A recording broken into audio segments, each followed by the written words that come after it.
Hi everybody, welcome back to Kelly's Kitchen. Today I'm going to show you how to make a cheesecake completely from scratch. And like the other things I've shown you so far, it's nowhere near as hard as you think it is. First and foremost, I'll just say this, I only use Cheesecake Factory's recipe for their cheesecake. Don't ask me how I got the recipe, that's a whole nother story. But just like with any other baking recipe, the very first thing you want to do is preheat your oven.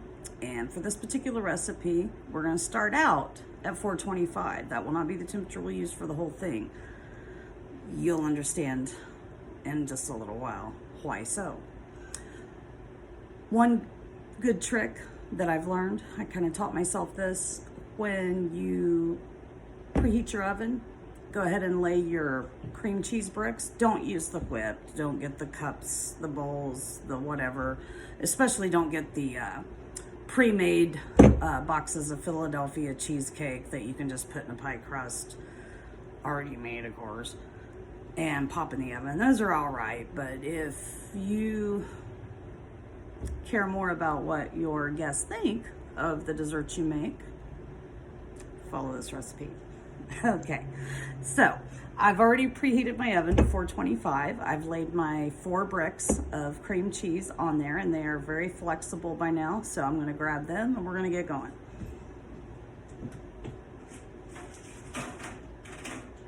Okay, and as you can see, very flexible. Woo, very flexible. Okay, we're going to set this to the side here until we are ready for it. Pardon me. Let me get some plastic gloves on.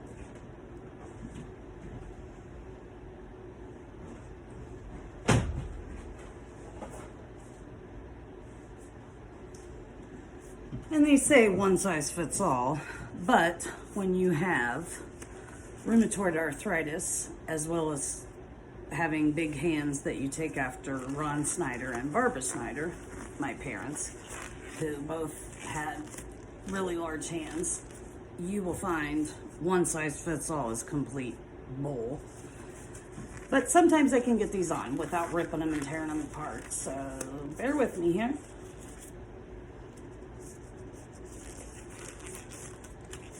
Okay, what do you know? I got both of them on without ripping them. All right, first thing, graham cracker crumbs. That's what we're going to use for the crust. Now, you can buy the the boxes of graham cracker crumbs and crunch them up yourself. I used to do that before I came down with rheumatoid arthritis. Since then, I just can't do it. So, we need 1.5 cups of these graham cracker crumbs.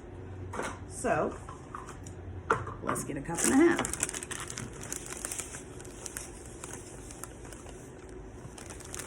All right, 1 cup.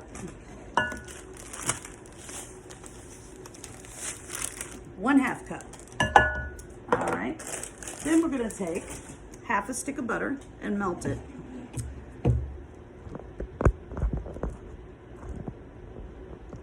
And pour it onto this graham cracker crust. Now, with your gloved hands, just mix this up till it all gets well blended. Then you're going to press it and form it into your pie pan.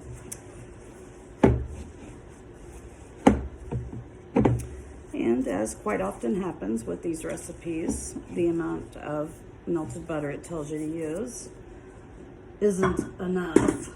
So I always have some on standby, a little extra. Anyway, just keep pressing that together, mixing it up until it is all completely wet and usable, meaning you can press it down into your pan and up the sides as well.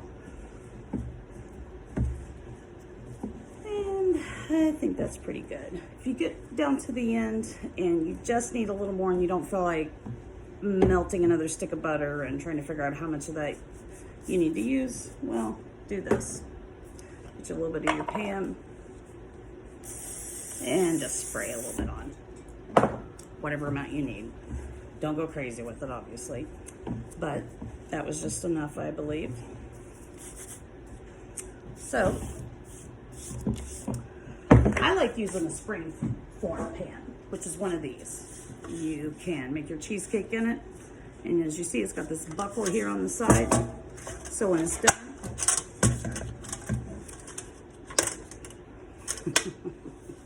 and of course, what am I doing wrong here? Anyway, you'll see when we're done. I can snap that off and the sides will come off and there's your cheesecake, easy peasy.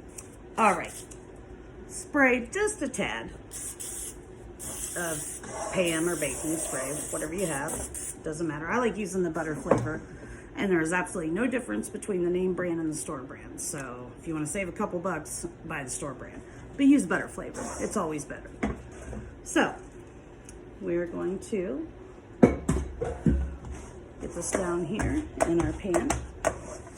And if you only wind up with enough to cover the bottom, that's okay too, because some people don't like that crust going up the back sides.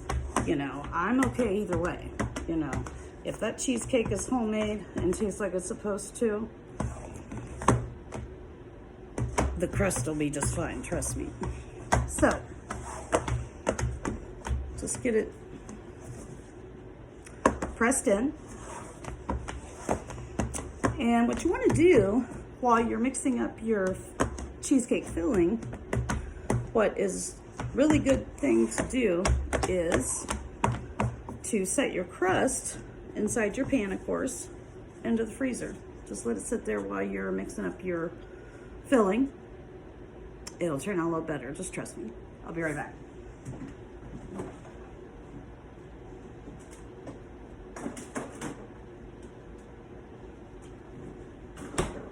Okay, now, for the filling. As I said, we want to use 4 of these.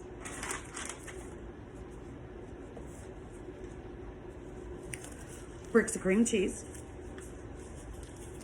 Just squeeze them out into your bowl. And if you've let them sit on top of your preheating oven, it'll come out real easy. As a matter of fact, you can just squeeze it. You don't even have to fool with cutting it open or anything. As you hopefully can see what I'm doing here. Now, the 4 bricks of cream cheese and all the other things I'm into it, such as 5 large eggs, along with sugar, sour cream, vanilla. It's going to make a lot of batter. It's actually most of the time enough to make either 2 regular sized cheesecakes or 1 really big one. We'll see how it comes out today. Okay, now I'm going to change my gloves and add the rest of these ingredients here so we can get them mixed up. Let's see if I can get lucky again here with these one size fits all. What do you know? First time this ever happened, actually. Wow. Okay. So, 4 8-ounce bricks of softened cream cheese. 1 1/4 cups of white sugar. 1/2 cup of sour cream. This is where you'll get your richness from. If you don't put this in, you'll notice a huge difference in your cheesecake. Okay. Let's see here. 2 teaspoons of vanilla. And you know what? I forgot to put the cinnamon in the crust. Let me get that back out of the freezer real quick because that's important.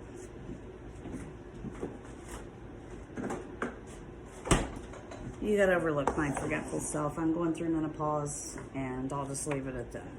My memory has been absolutely terrible since that began a few years ago.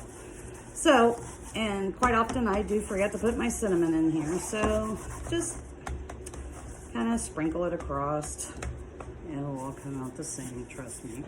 Okay, back in the freezer. What was that?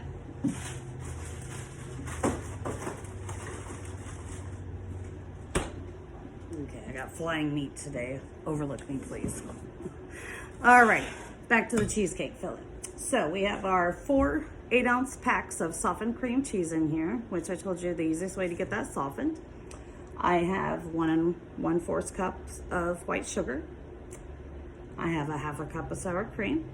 And now I'm about to put 2 teaspoons, not table, teaspoons, although it really doesn't hurt much if you add a little extra vanilla. Quite often I do that anyway. But here is our 1 teaspoon, measuring spoon that is. And just, if you don't add a little extra, you can just kind of let the spoon spill over a little bit. You almost can never have too much vanilla, you know, unless you go really crazy and put a whole bottle in it or something. But I don't think that's what we're gonna do. Okay, now 5 large eggs. And like I've mentioned before in past videos, I only use farm eggs. I pick them up once every week or so from a little farm down the road from me. Well worth it. I don't know what it is, but farm eggs are just so much better. You'll see the yolks are way more yellow than anything you'll ever buy in the store. At any rate, let's get these 5 large eggs in here and get ready to mix.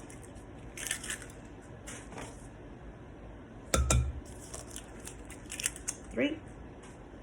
Did I just see a, I thought so. I thought I dropped a piece of a shell. That's always a good thing to catch. You know, if somebody's gonna bite into a piece of your cheesecake and there's an eggshell in it, they might not want your desserts in the future. Just saying. Alrighty. Okay, I'm going to quit talking while I mix this up.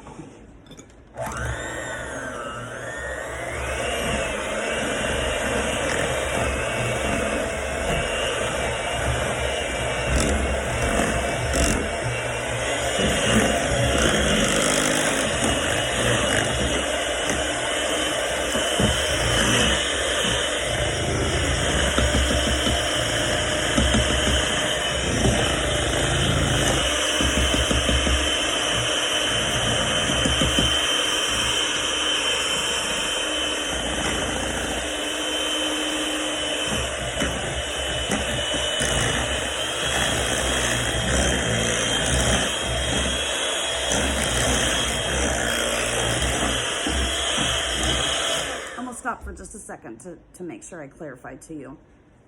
Whatever happens, make sure you blend this up thoroughly. You don't want little dots of cream cheese that aren't blended completely throughout your cheesecake. Trust me, people will notice that. I did that once a few months ago to a customer that was buying cheesecakes off of me practically every week. And I had that little incident happen with where apparently I didn't mix it well enough. And he hasn't been back, so don't make that mistake. All right, we're almost done here mixing.